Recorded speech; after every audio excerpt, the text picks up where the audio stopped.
just I'll try and make sure someone's done. Yeah.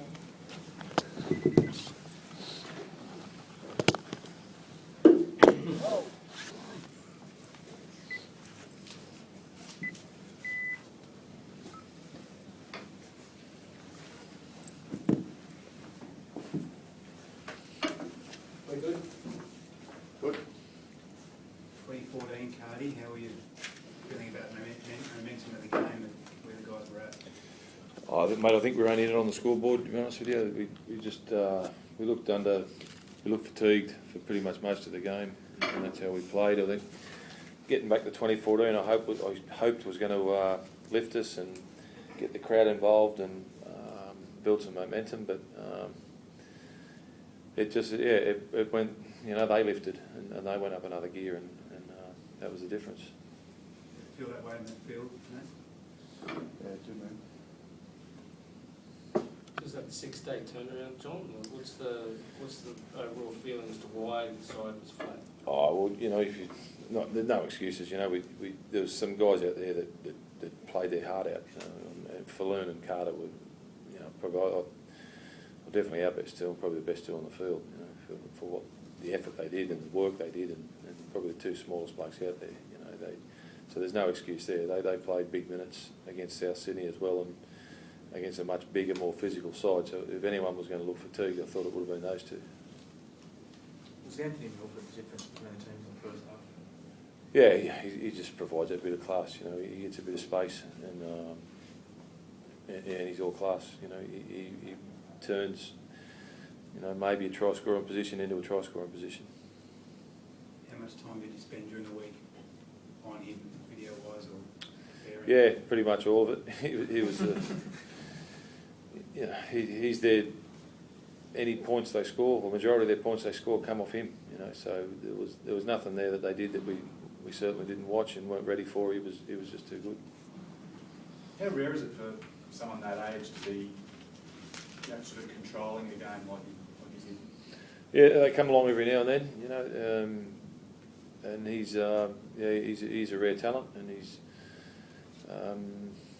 You know, but like I say, they're sure going to miss him because he creates a lot of points. No, you spent some time with him in camp from game 2. How do you strike him as a young man and player? Yeah, he's quiet, man. Probably most of that come into camp for the first time pretty quiet, but yeah, he was probably I didn't even notice he was there some days.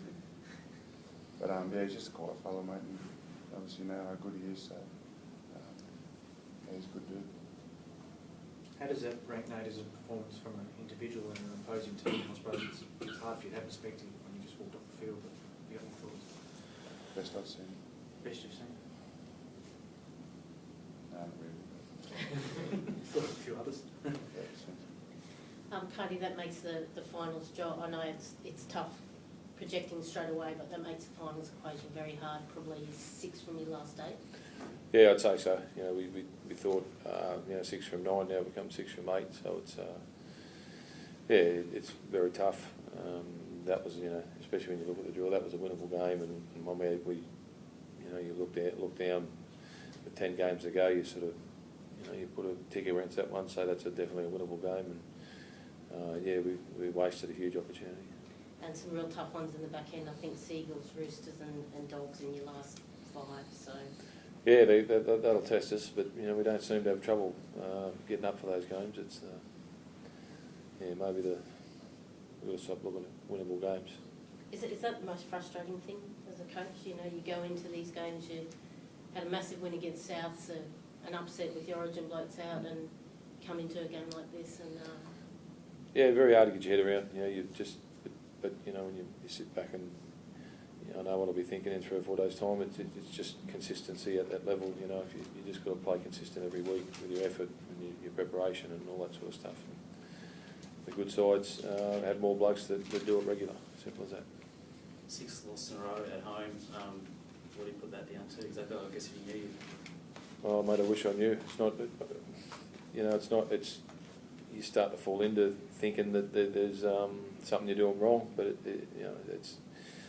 There's no, you know, I haven't got anything. There's no excuses. You know, if we can go away and win on the road, you would think that it would be a little bit easier to get up at home. But You know, we've got a couple of home games left, and you know all we can do is salvage support that was there today, and hopefully stay in the race until the last game. Any early diagnosis on Albion Zilly? Zilly looks like he may have done a hamstring of some sort. Albert just got a knock on a knee, so it was more of an impact injury, I think, rather than anything strained. Is he an option at fullback then for Zilly's? We're a little bit skinny in the halves too, so wasn't totally happy with the halves today, or with the performance in general. But we don't have a lot of options there. Zilly was sort of a last-minute inclusion. He really didn't play today, but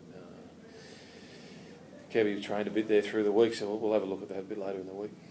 Was Zilly's hamstring? No. We were just a bit concerned about him, but he was fine. He passed all his tests. Thanks, folks.